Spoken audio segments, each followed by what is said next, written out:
The live-action Netflix adaptation of Avatar: The Last Airbender just came out, and if I'm being honest, it'll probably make its money back over the weekend off of curious fans and people planning on hate-watching and sharing out-of-context clips for clout. Of those viewers, 90% of them will probably binge it over the weekend and immediately forget it ever existed until the inevitable Book 2 and 3 adaptations get greenlit and the cycle repeats itself. Unnecessary live-action adaptations make money. It's a tale as old as time, and I'm not going to bore people with such a depressing truth at this point. One, because it's a tired conversation lacking any interesting discourse at this point, and two, because I'd rather direct my pointless preaching to the choir towards a slightly more compelling point of discussion. The original Avatar: The Last Airbender aired from 2005 to 2008. Its spin-off sequel, The Legend of Korra, aired from 2012 to 2014. At most, people call it quits after these two entries, and seem to only make exceptions when a live-action version gets announced, completely ignoring the fact that they have the chance to get in on the ground floor of all these spin-offs coming out in other mediums. Unlike other long-running franchises, Avatar is decently new when it comes to entering the expanded universe game. As of this video, the original Avatar has 10 comic arcs, plus 2 anthology volumes, while Legend of Korra has 2 comic arcs and 1 anthology. Not to mention the 2 separate novel series covering the backstory for Avatar Kyoshi and Yang Chen. I feel like this is the perfect amount of new Avatar media to delve into. A lot to make for a good variety to choose from, while not so much that it becomes overwhelming. Compare that to a Star Wars or Ninja Turtles, where there are literally decades of spin-offs and remakes that I kinda wanna barf just thinking about it.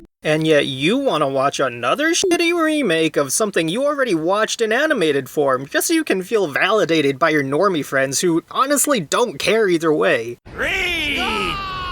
I get that TV and movies are a more passive experience, and people like the feeling of having something play in the background while still having the satisfaction of technically saying you finished watching a thing, but there seems to be a criminally unreal imbalance between people that absolutely swear by the original Avatar cartoon, and people that have gone on to follow up with the comics and novels. I'm not saying to boycott the Netflix adaptation, but I will say it's a bit disconcerting to see more people willing to watch a mediocre adaptation of a fantastic story you've already seen, instead of taking the time to read some really solid expansions to that world just because they're in a medium you're not familiar with. Like, I don't know how many different ways I can say make time for the things you like as if it's this alien concept to people, but I guess it kinda is at this point. With stuff like streaming subscriptions, we have quite literally become slave to what the mediocrity mills have in store for us. We don't watch things because we like them anymore, we do it because the big corporations tell us to, you want to join in on the water cooler chit-chat, or because they're exclusive to the service you're paying $12 a month for. We become so acclimated to making sure our investments are justified that we don't stop to consider the actual quality of the things we're making time for. I'm not going to go all in on the details of each Avatar comic and novel to sell you on them. If anything, I'm sure other YouTube videos have done that, but also I just don't want to spoil something that deserves to be read yourself. Like, if these sucked, I'd spoil shit out of them, but I sincerely believe there's something of substance to each comic and novel entry. The anthology volumes are nice collections of one-shots if you want to dip your toes into the lore of things, but the meat and potatoes of the comics is almost indisputably the Gene Yang and Gurahiro run. Told in 5 arcs, Yang is able to continue the original Avatar cartoon, starting literally from the moment the show ended. His sense for weaving moral conundrums with Asian folklore is an absolute perfect fit for the series itself. And when paired with the creative art duo of Gurahiro, it's an easy dunk. But you don't have to take my word for it. And if that wasn't enough for you, Yang makes the time to cover plot points left hanging from the original, including what happened to Toph's parents, how did the air nomad community reform to the state it was at the start of Legend of Korra, and the biggest kicker of all, where is my mother? Plus, each comic arc is as long as your typical volume of manga, so you can probably slam through every comic available in the same amount of time as it would take to watch the Netflix adaptation. There is no downside to this, just learn to read for once in your life, you stupid! All this talk reminds me of what director Bong Joon-ho said during his acceptance speech for Parasite, winning Best Foreign Picture.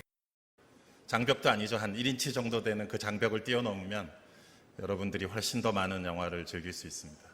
Once you overcome the 1-inch tall barrier of subtitles, you will be introduced to so many more amazing films.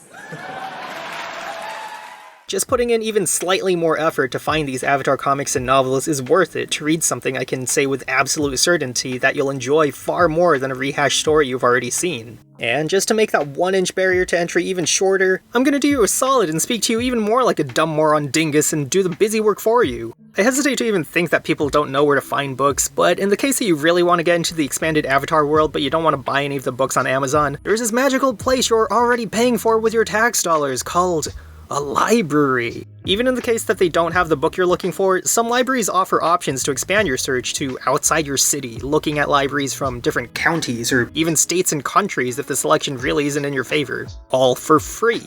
Other options include digital copies, which again are offered for free if you have a library card. The Hoopla app offers an insane amount of comics, novels, audiobooks, and even music, movies, and TV shows. There's also the Libby app, which offers the same experience, so check to see what your local library provides. And if you're in a part of the world where those services aren't an option, you should know the typical shady sites to check by now. I'm not your dad. No more excuses. Read!